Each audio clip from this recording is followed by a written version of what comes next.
For me, the 50th anniversary has many levels. Number one, of course, when our ancestors came to Cleveland and settled in Cleveland, it took them 40 years to realize this beautiful sanctuary. And so for us, this is a meeting place. It's our house of worship. It's where the St. Gregory of Narek family comes together. In addition to that, we're really celebrating 90 to 100 years. I wish I knew some of the first settlers that came to Cleveland, because they all had wonderful stories. They were survivors of the massacre, and they had great hopes of what this church would be. And I think all of them looking down today are very happy. When my grandparents and many of the other church members' grandparents and great-grandparents came to this country, it was a matter of keeping the Armenian identity, the church, the religion alive. So although my family is now in heaven, I can remember, and this story always stays with me, when my mother passed away, God rest her soul, I got many cards, many letters, but the one letter that I remember today is the one from Father Krikor Maksudian. And he said, "Mona, the hardest thing you'll do is go to church after the first time after the funeral.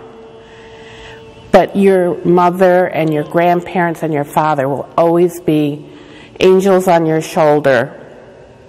And that's what you have to remember, and you have to keep their legacy alive." So for me, that's it. And also, we're fortunate here that our church is a family. So when something good happens to one of us, it happens to all of us. And if something not so good happens, we all feel it as well. So I truly believe it, and I feel it.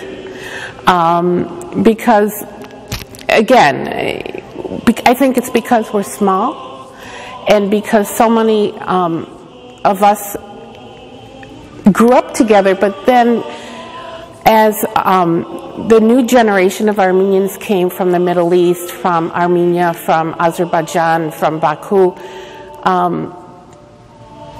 we welcomed them because we knew what our grandparents had gone through. So, and then our clergy have always shown us the way as to being a warm, welcoming church and community.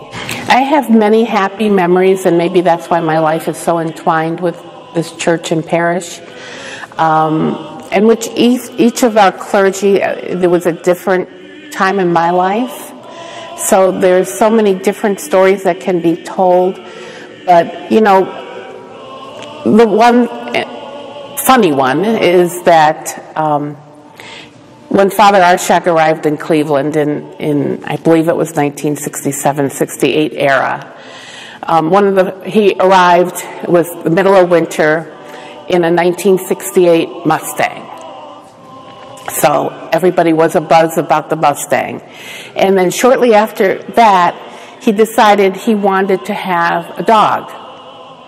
So Dr. Gokshin, of blessed memory, was a veterinarian, and so he gifted Sato to him, and Sato was his sidekick. And one of the funny stories about Sato that I can remember is, you know, much like Dead Hard, you do the lock-ins and stuff. We had a gathering, and one day Father Ashak said, "Sato, yegud tashnaganavake." And Sato gets up on the piano and throws his paws on the keyboard. So that's kind of a funny story that kind of sticks out in my mind all these years later. And that's basically how some of us started out as well. And again, it goes back to the essence of St. Gregory of Narek, the friendship and the love that is exchanged, to mentor, to share, so that this church is here 100 years, 200 years from now. And I have faith that it will be.